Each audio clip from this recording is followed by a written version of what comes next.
दोस्तों, आज तक आपने खाटू श्याम जी के चमत्कार के बारे में सुना होगा।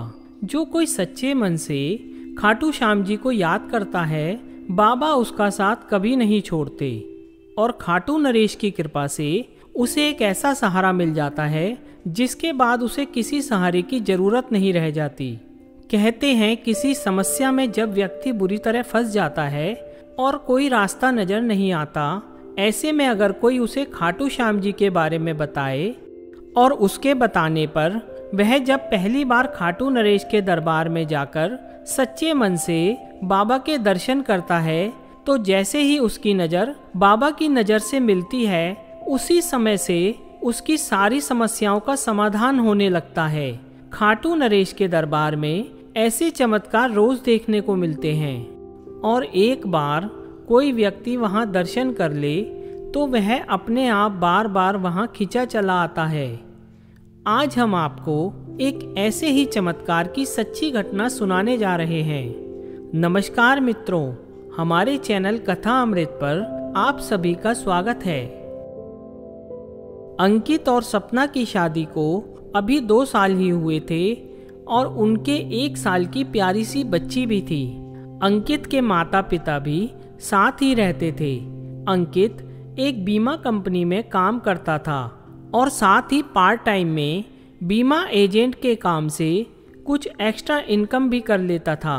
सब कुछ मज़े से चल रहा था, लेकिन कुछ समय बाद कुछ ऐसा हुआ कि जिसकी किसी को उम्मीद नहीं थी। जिस बीमा कंपनी में अंकित काम करता था, वहां अकाउंट में किसी ने हेरा फेरी करके 14 लाख रुपए का स्कैम कर लिया, जिसका इल्जाम अंकित के सर पर लगा दिया। उसे नौकरी से हाथ धोना पड़ा। साथ ही उसे कंपनी ने नोटिस दिया कि या तो 1 महीने में रकम जमा करा दो, वरना पुलिस केस कर देंगे। यह खबर आग की तरह फैल गई। वह जो पार्ट टाइम में बीमा करता था, उससे भी लोग बचने लगे।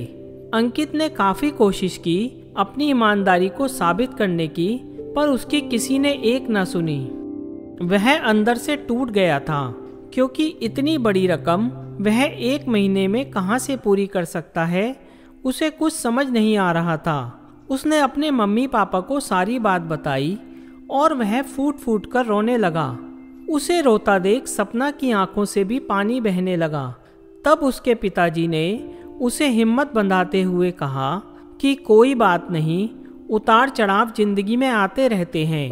तुम्हारी ईमानदारी एक दिन साबित होकर रहेगी और जब सच्चाई सामने आएगी तो सब कुछ ठीक हो जाएगा। तुम चिंता मत करो, हमारे पास गांव में काफी जमीन है, उसे बेचकर नुकसान पूरा कर देंगे और तुम कोई और नौकरी ढूंढ लेना।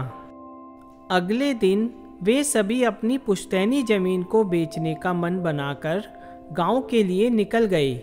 दोपहर तक वे सभी गांव पहुंच गए, जहां अंकित के चाचा रहते थे और वो ही खेती बाड़ी करते थे और जमीन की देखभाल करते थे।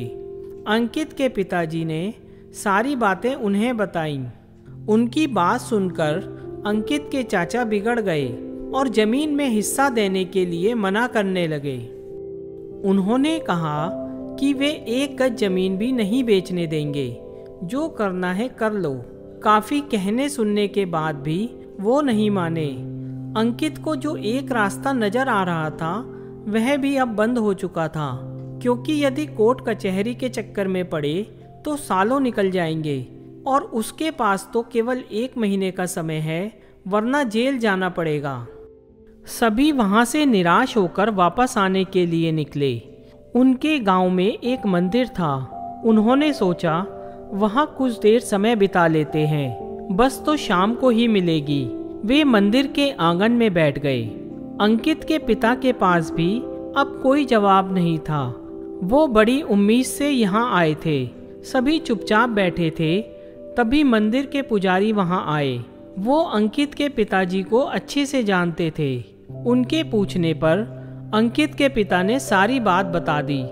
तब पुजारी जी ने कहा, आप मेरे कहने से यहाँ से सीधे खाटू श्याम जी के मंदिर चले जाइए। वही हैं हारे के सहारे। उनके दर्शन करने से आपके सारे कष्ट मिट जाएंगे। इस बात को सुनकर अंकित बोला, पुजारी जी, मेरी किस्मत ही खराब है। अभी भी तो हम मंदिर में ही बैठे हैं। यदि भगवान को कुछ करना होता तो यही कर देते। अब कुछ नहीं हो सकता। मुझे जेल जाकर सजा काटनी ही पड़ेगी, तभी इस सब से पीछा छूटेगा। ऐसा कहकर उसकी आंखों से आंसू बहने लगे। यह सुनकर सभी चुप हो गए।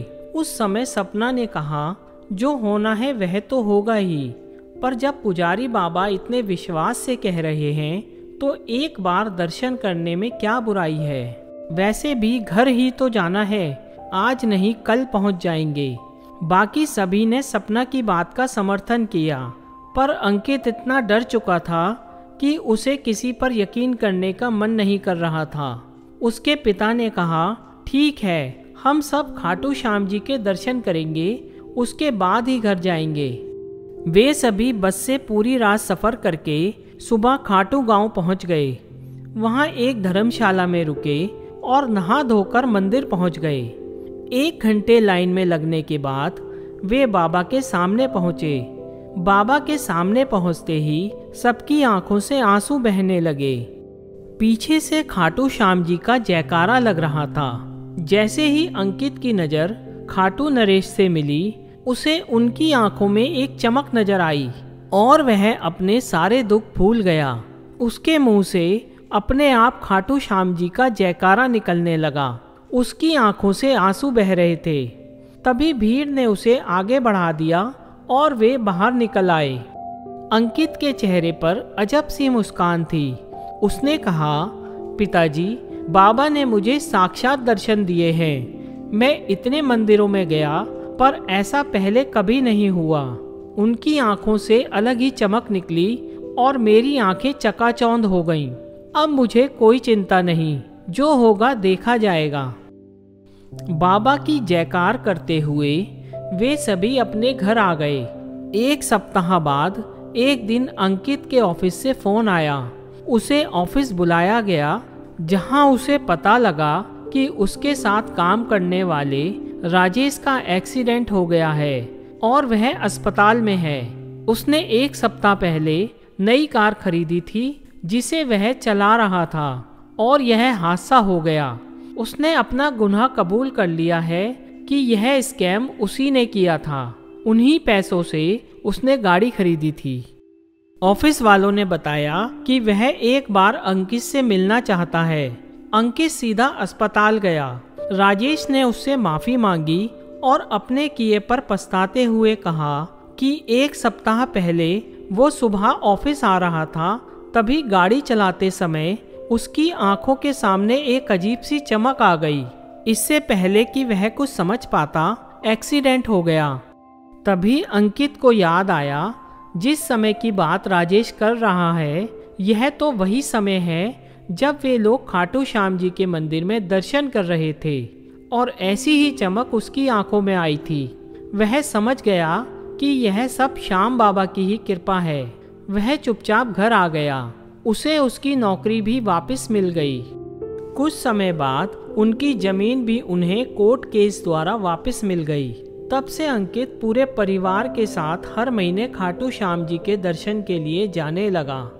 दोस्तों, खाटू श्याम जी के मंदिर में अक्सर ऐसे चमत्कार देखने को मिलते हैं। लिखा तेरे मंदिर पे हारे का सहारा, इसी नाम से बसता है डंका तुम्हारा। बोलो जय श्री श्याम।